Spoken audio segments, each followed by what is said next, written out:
Ladies and gentlemen, fellow Kenyans, I am very delighted and I stand before you here today, a proud son of Kenya, a liberation fighter and a servant of the people for the last 50 years. Today, I boldly declare that I'm neither repentant nor regretful of my own experience in the fight for a liberated Kenya. I bear my physical and psychological scars with pride. And this is because my country was worth it then and is worth it now. I bear scars of liberation with pride and embrace the blood, sweat, and tears they cost me. By the way, the tears from the torture chambers are still running, as you can tell from the handkerchief that never leaves my hand. For years, I was not allowed to speak with other inmates. In fact, for 60 straight years, I did not sleep on a bed. For months on end, I was either held incommunicado, in solitary confinement, or handcuffed and in transit to the next prison or detention camp. A relative died, including my beloved mother and my own brother, and I never got the chance to say goodbye. I would not wish this to torment upon anyone, not even my worst enemy. Together with my comrades who endured torture and survived those dark days of despair, we would never let Kenya degenerate down the road of terror. No, not on our watch, not on my watch. But there was a positive side to my story. It's about a friend, a lando of legendary beauty, with brave heart of Luanda Magere. And this is the woman who stood by me when I was shunned by many. This is the wife of my youth, love of my life, and partner to death, Mama Aida Betty Nyawira Odinga.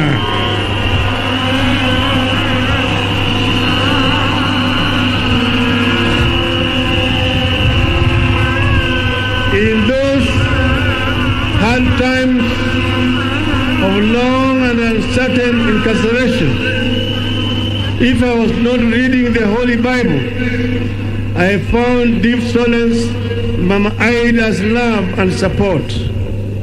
She became a constant guest of the police cells through constant arrest and harassment. I can't thank her enough. Thank you, darling. Fellow citizens, what makes a great nation is not the men it produces, but the men it honors.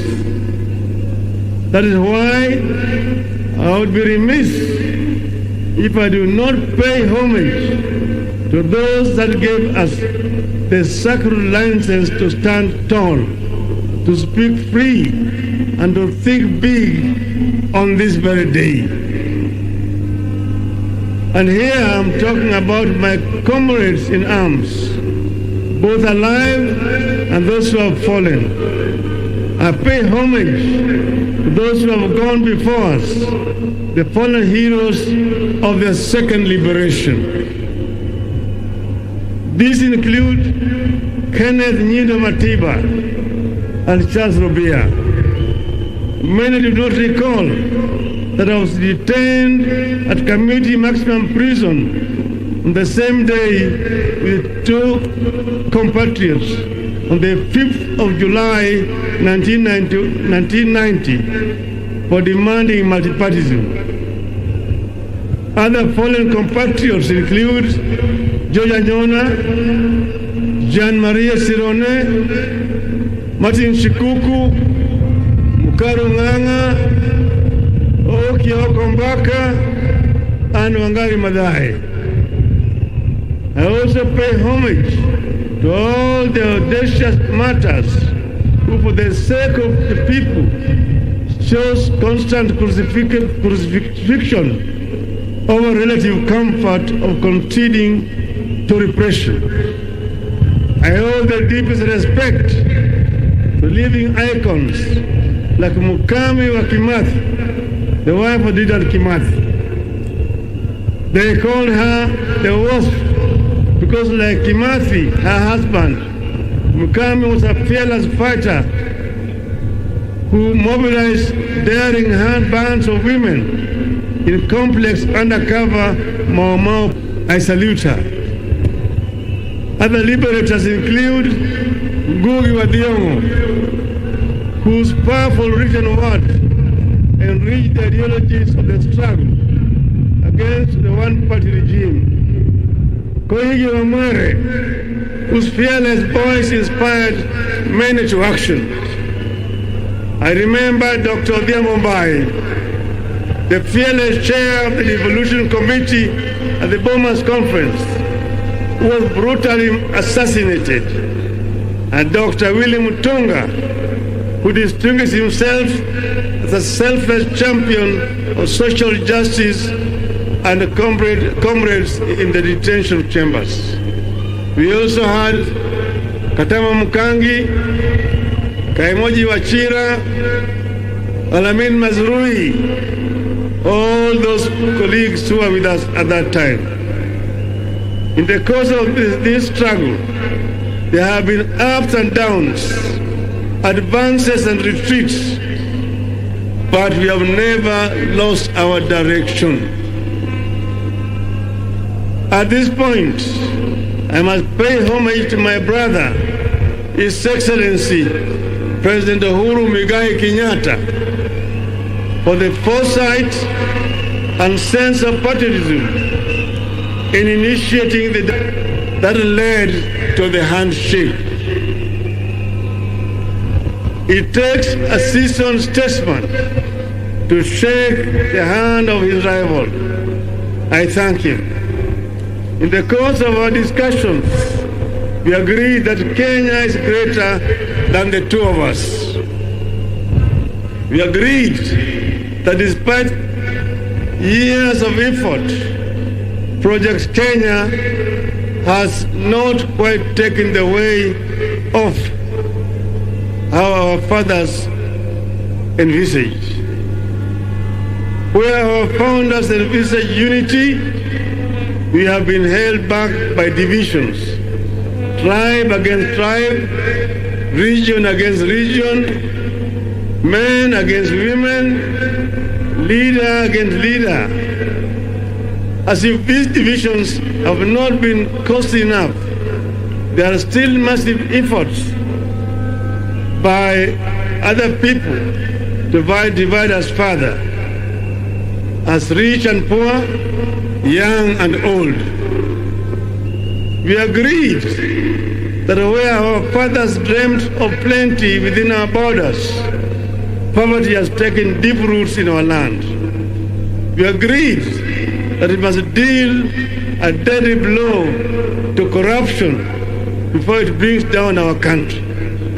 We resolved to work together to unite our people in order to realize the Kenyan dream as coined by our founding fathers. Justice is our shield and defender. May we dwell in unity, peace and liberty. Plenty be found within our borders. That is the foundation of the Azimio la Umoja. I must add here that with this reconciliation, I ask for nothing and I will never ask for anything except the opportunity to serve.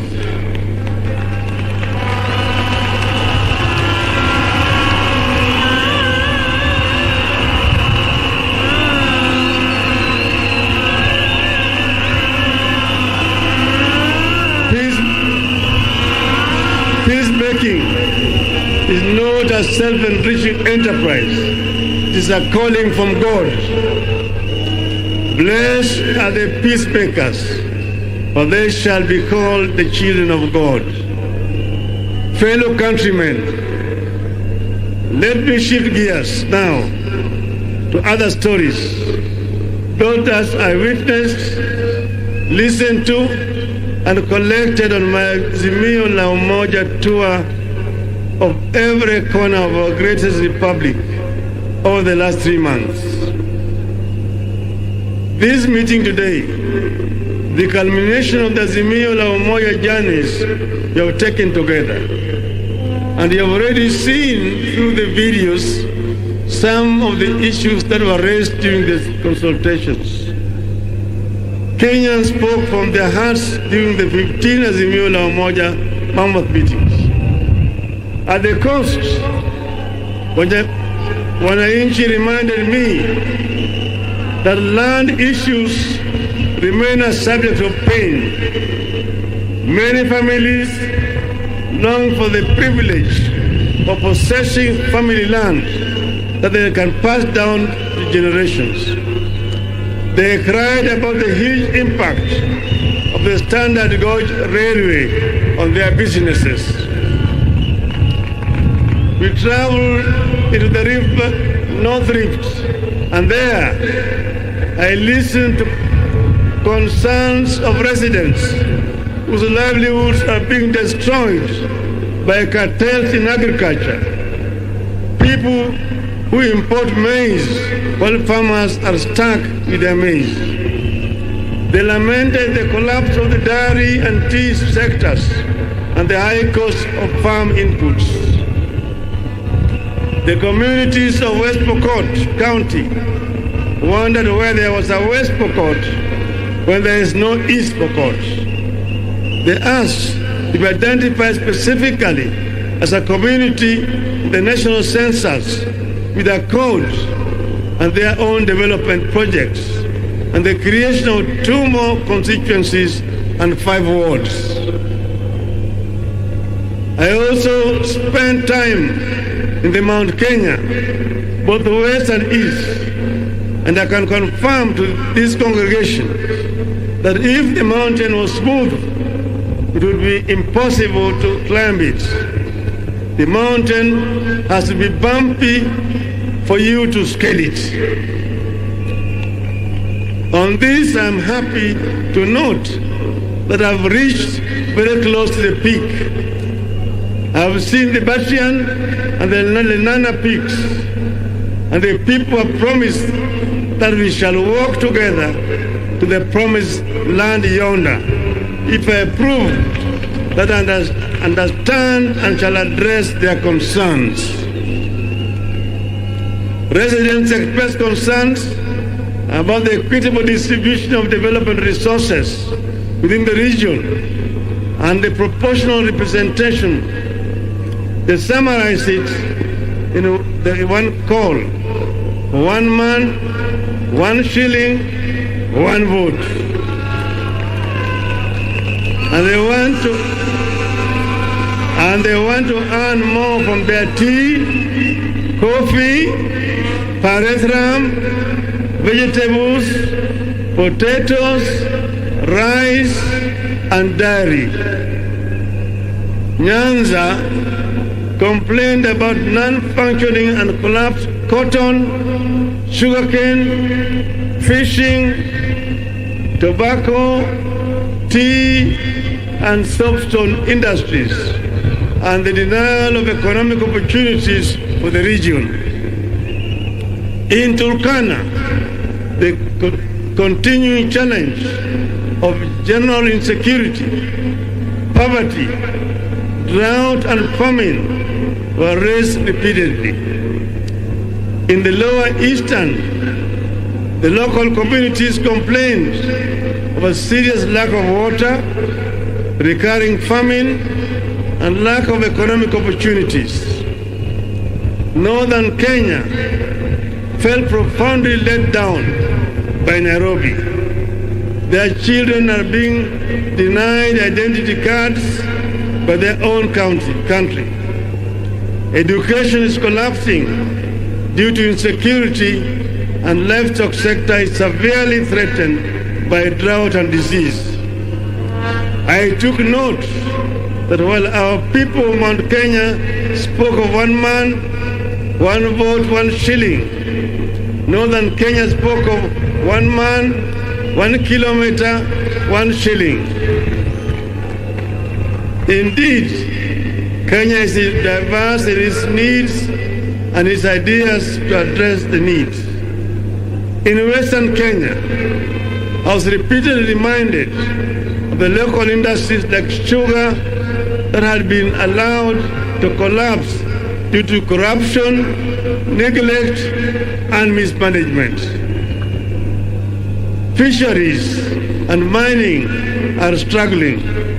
Young men and women who would have gained from the local thriving industries spoke of how they are forced to migrate from home to seek opportunities elsewhere. The Mag community is worried about lack of livestock and pastoralist economy. They worry about the environmental degradation upstream, which impacts them directly. They have their historical injustices over land. Then they are also concerned about the environmental degradation and the Mau forests. These are just some of the concerns that I noted, internalized, and took them on as a personal mission. Listen to our people who made me look back over the last 5 decades. It became crystal clear that while much has been achieved, much remains to be done. I stand here deeply concerned, indeed horrified, at how our peers at independence left us far behind. Nations like South Korea, Malaysia, and Singapore, with whom we were at the same level of development in 1964, have largely vanquished us, and they have vanquished the extreme poverty. Today, they manage the diseases like COVID as effectively as all other functioning countries. Their education systems have dealt a deadly blow to the ignorance and put them in the Premier League of the 4th Industrial Revolution. You have to change tact. We have to catch up. Fellow Kenyans, following the listening hours and to address the concerns that have emerged, we came up with a 10-point people's program as follows. Point number 1, inua jamii, pesa mfukoni. A nation's greatness is judged by how it treats its poor and vulnerable. Pesa mfukoni is a social protection program that will deliver 6,000 shillings per month to the 2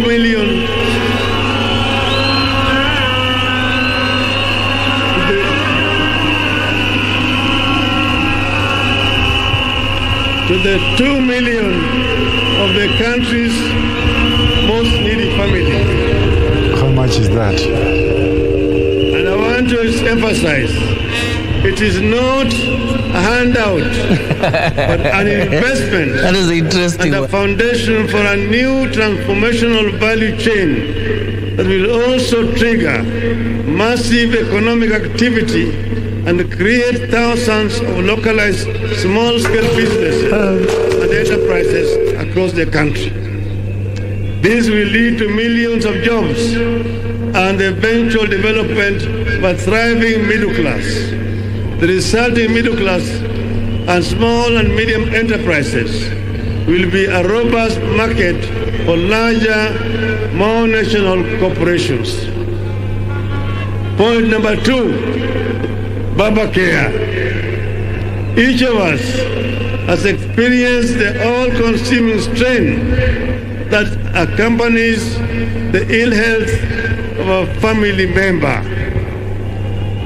We will ensure that each and every Kenyan has a social insurance, a health insurance plan. Those who cannot pay, the government will pay for them, so that no Kenyan should die or suffer or lack because of lack of money. Point number 3, kazi kwa wote. This is about securing the welfare of the people by generating avenues for productivity through job creation programs, for investing in the critical Juakali sector and other micro and macroeconomic stimulation schemes. Point number 4, uchumi kwa kina mama. This will focus on the true multipliers of the wealth in our community, our women. The program will unlock access to financing for women-led businesses and provide support for women and other enabling factors such as access to assets for production, land tenure, and proportional representation in all government levels. Point number 5, hashtag inawezekana. We know that our youth are closer to the future than we are, but they are exploited as cannon fodder for bad politics. Now more than ever, we need to invest in preparing our youth for that future. The program will equip our youth with the mindset, skills, funds, and technology to enable them innovate at par and even surpass their global counterparts. Point number 6, waste not a single child. Education is non-negotiable.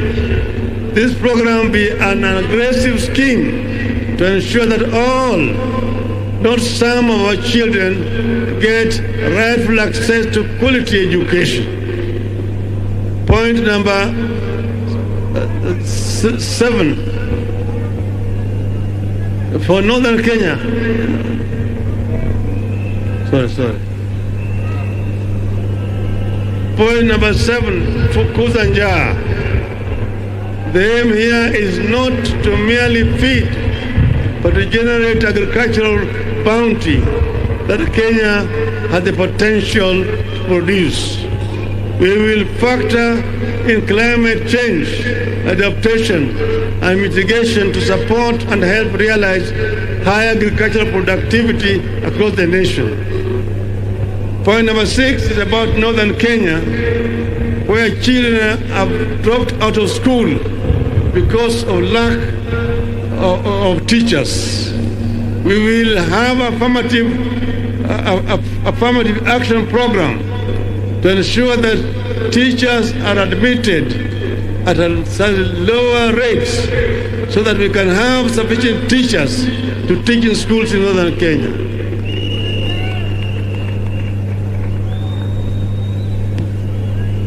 Point number 9, one county, one product. I firmly believe that the idea of devolution in Kenya has the transformative potential of rich mineral mines, abundant oil fields, and other traditional markets of our nation's affluence. One county, one product program designed to be a launch pad to a Kenya which consumes its products, exports excess, and registers surpluses, no deficits. The national government will support materially and technically towards an ultimate vision where the 47 counties will begin industrializing at unstoppable rates. The 10th pillar of my vision has to do with the principles of administrative continuity. By continuity, I mean building and improving on the gains that have been made by the administrations that came before. Africa suffers a retrogressive mindset of starting afresh instead of advancing existing accomplishments. When one administration sets up something, the next knocks it down. This makes many countries in the continent stuck in a constant state of ignition, never making it to acceleration and takeoff. Kenya must not be a start-stop nation. This is a waste of time and resources and should not be entrenched in Kenyan political culture. For example, President Kenyatta's Linda Mama program could not have worked without the construction of health facilities and upgrading of transport networks that we undertook during the Grand Coalition government. The plan for a rapid bus transit system could not have been operationalized without the construction of the Thika and Mbagathi roads. The plan for the Lamu port dates back to 1972 when President Mwai Kibaki was finance minister. It took almost 50 years for it to be launched by Kibaki as president in 2012 as he was leaving office. President Uhuru Kenyatta took it up in 2013, ran with it, and has implemented it. Lamu project is one whose ultimate vision I see clearly. Ignore it squanders opportunity. By another 50 years, to have a world-class transshipment hub that will reap exceptional economic benefits for our country. My manifesto will bear a crystallized description of the 10-point People's Program, delving into workings and plans that will actualize it for the people. These are just but highlights of new programs that we shall roll out to respond to needs expressed at Azimio la Umoja events. Very soon, ladies and gentlemen, I will unveil a detailed manifesto addressing the critical concerns like corruption, public debt, industrialization, ICT and digital economy, promotion and protection of businesses, and particularly protection of private property. Our business community deserves protection and they will get it. Fellow citizens, at the top of our national government, where leadership is exercised to the maximum in governing and changing our nation, is the presidency. The president makes a difference in the life of this nation.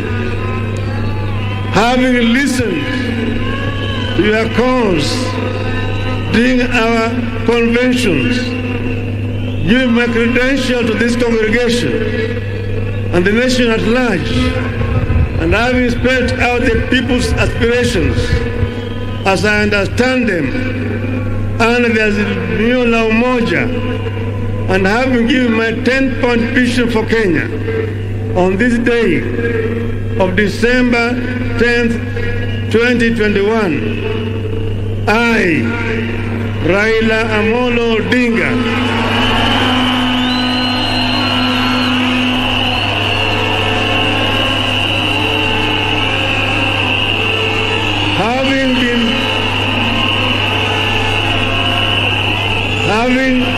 Having been faithful and committed to building a national, democratic and progressive Kenya in our lifetime, having worked for many patriotic Kenyans to achieve this goal, I do hereby accept to present myself as a presidential candidate